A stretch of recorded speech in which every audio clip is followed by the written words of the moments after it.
আনসারী সাহাবী আসছে, সে হচ্ছে জান্নাতি। বলেন সুবহানাল্লাহ। আল্লাহর হাবিবের মুখ দিয়ে বের হয়েছে যে এই মজলিসে একজন ব্যক্তি এসে বসতেছে, সে আনসারী সাহাবী জান্নাতি। সুবহানাল্লাহ বলবেন না? আল্লাহর হাবিব সাল্লাল্লাহু আলাইহি ওয়াসাল্লামের কথা মতো সাহাবীরা তীক্ষ্ণ দৃষ্টিতে সেই লোকের অপেক্ষায় প্রহর করতেছে, কে আনসারী সেই সাহাবী। রাসূলের একজন চতুর সাহাবী হযরত আমর ইবনে আস রাদিয়াল্লাহু তাআলা এই সাহাবীরা তো আমল করতেন, রাত্রিবেলা অনেক সময় কোরআন তেলাওয়াত করতে করতে কাটিয়ে দিতেন। এত তাহাজ্জুদ গুজারি ছিলেন, এত আমলওয়ালা ছিলেন হযরত আমর ইবনে আস রাদিয়াল্লাহু তাআলা।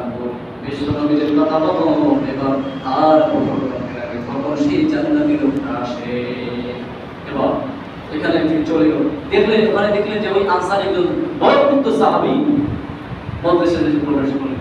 এক পর্যায়ে আর কোনো একদিন আবার বিষয় বলেন, সাহাবীরা তোমাদের মজলিসে এমন একজন ব্যক্তি প্রবেশ করতেছে, সে জান্নাতি। সুবহানাল্লাহ বলবেন না? সুবহানাল্লাহ। এটা বলে বিশেষের দিকে যাও, আপনাদের কষ্ট হচ্ছে। এক পর্যায়ে আবু বকর আস-সিদ্দিকও ছিলেন। এক পর্যায়ে আবু বকর আস-রাদিয়াল্লাহু তাআলা তিনি ভাবলেন যে ঘটনাটা আল্লাহর হাবিব আগেও একটা মজলিসে বলে যে আমার একজন ব্যক্তি আসছে, সে জান্নাতি। দেখি তো আজকে সেই ব্যক্তিটাকে, সুবর্ণবান ব্যক্তিটাকে।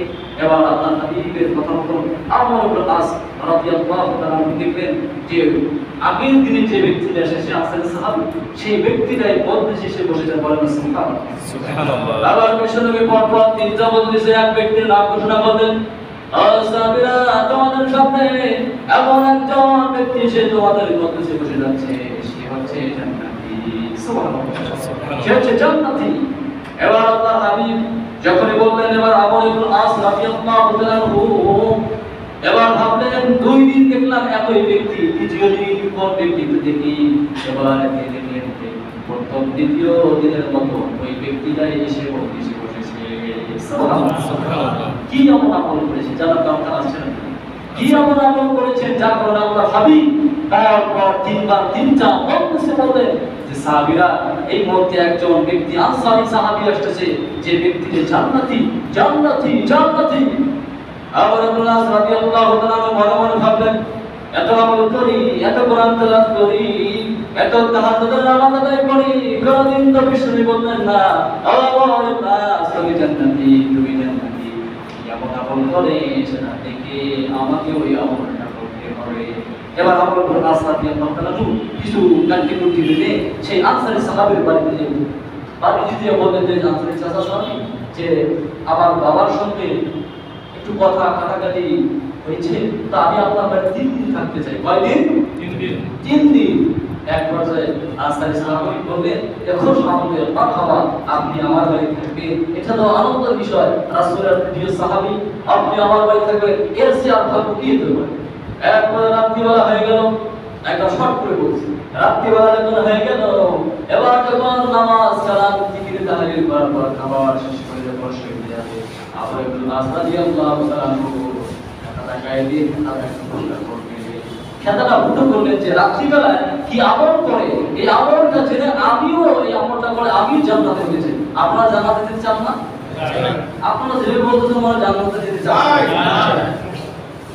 একসঙ্গে শুনতে চাই। আপনারা জান্নাতে যেতে চাচ্ছেন? চাই। আমি সহ তো নাকি আনসারী যাবেন আপনারা?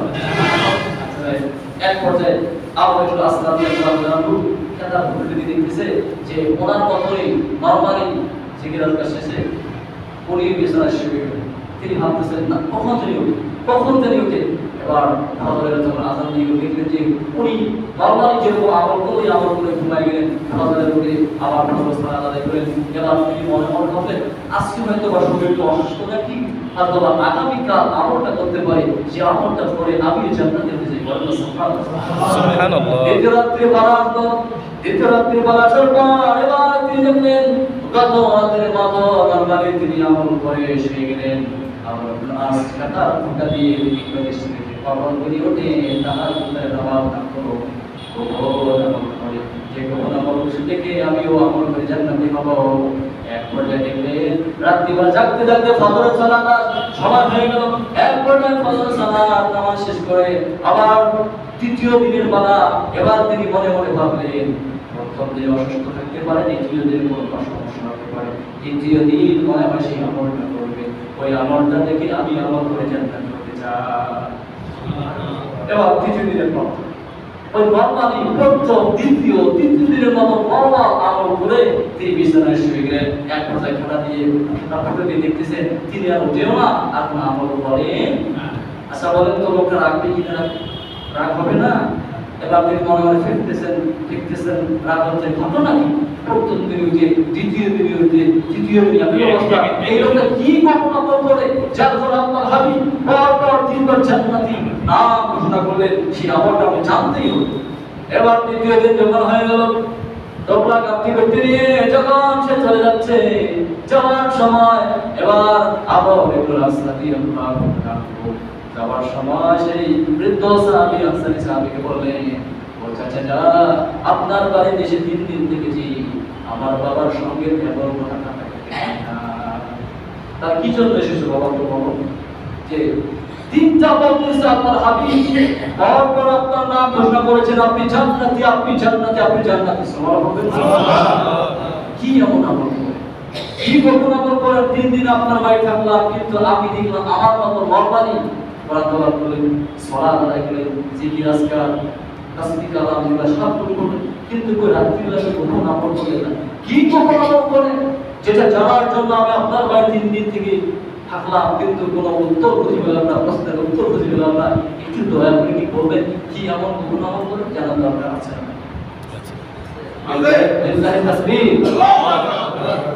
এবার আমার রাদিয়াল্লাহু তাআলা আনসারী সাহাবীকে বললেন, চাচা যান বলেন কি এমন গোপন আমল করে? আমি তো বুঝতে পারলাম না। নবীর মুখে শুনেছি এত ত্যাগ করে সালাত আদায় করে কোরআন তেলাওয়াত করে তো আমল করি, তারপরেও আমল বিষ্ণু নবী কোনদিন তার মধুস্রবাণী জবান দিয়ে ঘোষণা করলেন না। ও তাই এই ঘটনা ঠিক আছে বাবা, তাহলে শোনো কি আমল গোপন আমল করি আমি নিজেও বুঝতে পারি, তবে আমার মনে হয় সত্য একটা গোপন আমল আমার আল্লাহ পছন্দ করেছেন, যার কারণে বিশ্ব নবীর মুখ দিয়ে পর 3 দিন আমার নাম ঘোষণা করেছেন, আমি জান্নাতি, আমি জান্নাতি, জান্নাতি। সুবহানাল্লাহ। এবার আমার ইবনে রাদিয়াল্লাহু তাআলা বললেন, চাচা আপনি বলেন কি আমল গোপন ছিল আমলটা? এবার আমার ইবনে রাদিয়াল্লাহু তাআলার কথা শুনে বৃদ্ধ সাহাবী আনসারী সাহাবী বললেন, বিছানায় শুইতে যাই, বিছানায় শোয়ার পর বিছানায় যখন শুইতে যাই, সারাদিন কোনো প্রকার কোনো মানুষ যদি আমাকে কষ্ট দিয়েছে, কোনো মানুষ যদি আমার কষ্ট পেয়েছে, অথবা কোনো মানুষ যদি আমার সাথে খারাপ আচরণ করেছে, কোনো মানুষ আমার সাথে অন্যায় করেছে, অবিচার করেছে, আমি অন্তরের ভেতরে কোনো প্রকার কেনা না দিয়ে সবগুলো মানুষটাকে ক্ষমা করে বিছানায় আমি শুইতে যাই। সুবহানাল্লাহ। আমি কোনো অন্তরে হিংসা রাখি না, অন্তরে কোনো প্রকার বিদ্বেষ রাখি না। হয়তো ভাই গোপন সত্য আমল করার কারণে রাব্বুল আলামিন পছন্দ করেছে, যার কারণে বিশ্ব নবীর মধুস্রবাণীর পথে পর করেছে, আপনি জান্নাতি, জান্নাতি, জান্নাতি। সুবহানাল্লাহ। সমাজকে মুসলিম কেন এই যে বৃদ্ধ আনসারী সাহাবী গোপন আমল কোনটা করেছেন? যখন রাত্রিবেলায় শুইতে যাবেন, আপনাকে কোনো মানুষকে কষ্ট দিয়েছে, আপনার স্ত্রী কষ্ট দিয়েছে, আপনার সন্তান কষ্ট দিয়েছে, আগে বাজারের মানুষ কষ্ট দিয়েছে, আপনার ভাই কষ্ট দিয়েছে, অন্যায় করেছে, অবিচার করেছে, অন্তরের ভিতরে কোনো প্রকার ঘৃণা যদি না রেখে যদি ঘুমাতে যান, এমন হতে পারে ওই সাহাবীর মতো আপনার আমার নামটা জান্নাতের খাতায় রেজিস্টার করে দিতে পারে কে? আল্লাহ। এজন্য সত্য আমলটা করব ইনশাআল্লাহ। ইনশাআল্লাহ। আমি জানি আপনি আমলগুলো জানেন, তারপরেও আমি অধর মুখ থেকে আল্লাহ বের করে দিয়েছেন। আজকের পর থেকে আমরা যখন বিছানায় শুইতে যাব, এই সত্য আমলটা করব ইনশাআল্লাহ।